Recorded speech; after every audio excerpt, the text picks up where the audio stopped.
if you straighten it all the way out, it might work. But anyway, you gotta kind of mess with your water hose if you're gonna do that. And the main thing is to have to screw this on, screw it off. Water every time. So we're gonna fix that.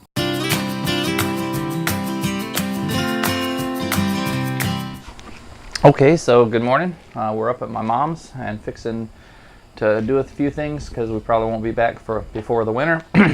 One of the things she wants is something to help her with watering the cows during winter. You know, they can't go down to the pond and break ice and do all that, and don't want to run extension cords down there for some kind of heater and all that.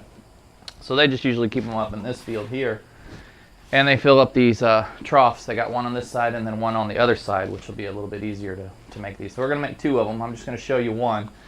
It's a little idea that I came up with. She was asking how can I do this, right? She said because normally she has to wrestle with the water hose because you can't. Even though she has the self-draining hydrants, the yard hydrants where they drain the water. If you leave a water hose hooked up to it, it'll collect in the top, freeze, and bust the seam on that. So, or it'll break your water hose. So you have to fill up your water, unscrew the water hose, let everything drain, raise the water hose up, get all the water out of that every time you turn it on. So she's like, there's got to be a way to do this. And so we're just going to go across there, and I'll show you what we're going to do. But what you'll need is, let me put my coffee down. I just bought everything. Don't really know what you'll need until you get to the spot that you're going to do, because it's all going to be gravity, and it just depends on how high your hydrant is and how low your trough is and all that. So, but you should be able to get by with one of these. It's the hose to 3/4. You can use 1/2 inch if you want. She just had 3/4 inch pipe, whole roll. I don't know if you can see that. She's got like 5 sticks there. So, so we bought 3/4 stuff because that's what she got. But anyway, it's a water hose, screw to slip. So we got that. Then I just bought a 45, a T. You definitely will need the T, and then a 90 just in case. And then you'll want to cut you one about 3 to 4 inch piece. That's all you need, and that'll go in between the T and the knob. So that's all you'll need to start with. The top piece you don't want to cut until you get your measurements for the angles. And let's get over there and I'll show you what we're going to do. So right here's what I'm talking about. If you leave this attached, only from here down drains and gets water. All of this and your hose will still have water in it. So in order to keep that from freezing over the winters, you'll have to unscrew this every time you use it and drain the water out. Hold this up high and drain the water out. Take it off the hook and make sure you get all the water out so that it won't freeze in here in this area, or if you have it coiled on the ground, or if you straighten it all the way out, it might work. But anyway, you gotta kind of mess with your water hose if you're gonna do that. And the main thing is to have to screw this on, screw it off. Water every time. So we're gonna fix that. Okay, so what you're gonna need is basically just gonna replace your water hose. So I'm gonna take that off.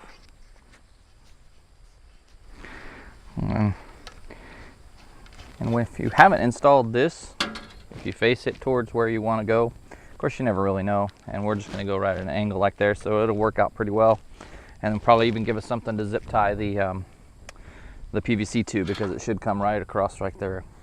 So first piece you want is this little piece here. I'm going to put everything together, and the only thing you're going to glue up is just the piece that hangs off here, and because it's not really going to be under pressure at any time, because you're going to open it to fill up, and it's not going to be a pressure on that end. It's just going to come out. So just to keep the force of this, you probably glue this piece in because the water is going to come down out of there. And then your 45 to go back down kind of semi-straight-ish.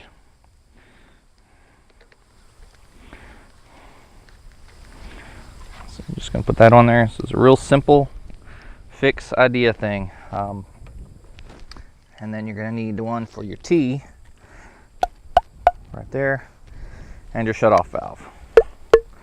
And then you'll want to cut this piece depending on, I'm going to go pretty much all the way down to the ground almost, and that should give me enough rise over to there. This is pretty level in here, so hers is, if I measured over there to the top of the bucket and then over to here, I could probably pretty safely guess that. But if you have any kind of a slope or anything, you want to make sure, because you want to make sure that this piece is lower than the top of your bucket where the water is going to come out. So after all that's said and done, my mom did decide that she didn't want it laying across the gate and everything else. On the back, I modified that. I'll go show you that in a second.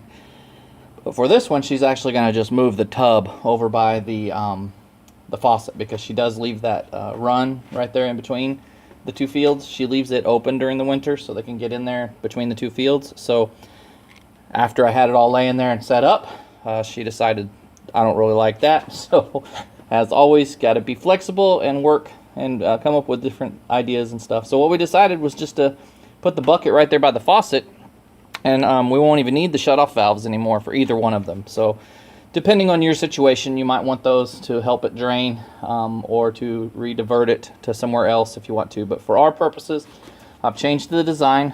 So all I'm going to do is glue up the piece that goes to the faucet, and I'm going to glue the 45 on. Everything else is going to be be able to break down. This one I actually could make up, because all we're going to do is measure from the bucket to from here. This will come down out of the faucet about like that, and then we'll have, what, maybe 2 feet over to the trough. So I'm just going to glue these up here, get them ready. I got the back already done. We kind of modified, and we're kind of playing around with ideas back there. And I'll go over there and walk you through that one here in a second and show you what we did on that, and give you some ideas, so you can come up with something for your area. Luckily for me, I don't have to worry about anything like this, because if we get a freeze, we're lucky. If we get a hard freeze, then something's wrong. We've only had one since I've lived there in, I don't know, 26, 27 years. So I don't have to worry about this kind of stuff very often, which is one thing I like about South Texas. But yeah, it's always something you got to worry about when you live up north, is what to do during the winter to keep my pipes from freezing. So hopefully this will give you an idea, and come up with something easy for your area. And just, if you don't mind having blocked by PVC, you can prop it up on buckets and just leave it like that, and go out there, turn your faucet on, turn it off. Alright, let me get you over to the area and we'll walk you through each of these setups. Okay, so I actually hooked up that same type over here where I had it hanging down, and then go over that way with the shutoff valve down here, basically. So the idea of this one was, when you shut this valve, the T was up here, right, and the water would go out, over to the trough. And then when you turn the water off, the water from the trough would drain down, or you'd turn the water off, close your valve. Everything in the faucet would drain down, because now this valve is opened, right? So right now it's closed. And then when you have it opened, all the stuff from the trough would drain this away, and all the stuff from the faucet would drain this away. Don't need that. Throw it away. So what she said would be easier for her is just to unhook this like it was a hose. Since nothing's under pressure the whole way, all you have to do is come up in here, put this in here a little bit. So I want to make sure, I'm going to go back and glue this one too, so that's nice and tight. So just glue these 2 pieces, the rest leave open, and the curve is fine. So all you got to do is come in here and turn your water on, because there's no resistance. It's just going to go out the end down there. Takes a second to build up, of course. And here it comes.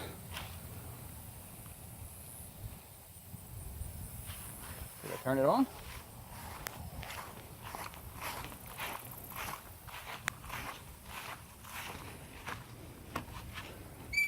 Oh, here we go. A little bit higher lift. And then it just comes over here. Okay, well, I'll have to turn it down. We'll cut that shorter. So, nice test. But anyway, so just leave it like that, hanging on the ground. No need for all the extra parts. When you turn it off in the winter, now remember this is the winter time, so you're just going to shut it off, and then you're just going to unhook it right here. All the stuff from the faucet drains out of there. All the stuff from the extra hose, since you have it raised on that end, will drain and come out here and won't freeze. If there is a little bit of water left, there's plenty of space, and the new water will flow right over it once you get it in, hooked back up. So that's all you gotta do on this side. And then I'll take you over to the other one and show you what we changed our mind on that side. So on this side, I just got this hooked up there with the hose connector, all right, and 3/4 pipe. You could get a 30-degree maybe elbow, or even a 90 on this one and just go straight across. Actually, that's probably what I'm gonna do, is get me a 90 and go out that way. That'll make it a little bit, that way, depends on where she puts it. But for now, it's the same concept, just whatever you want. I'm gonna go straight over to the fence. Nothing to move on this one because it's all gonna be downhill anyway. So once you turn it on, it'll go into the bucket, fill up your bucket, you turn it off, and the rest of the water will drain out.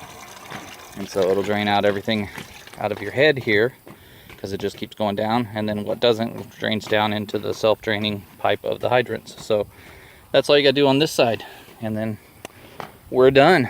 So as always, hopefully it gave you some ideas. Design as you go, that's the part of the process sometimes. Anyway, as always, we thank you for watching, and we'll catch you in the next video.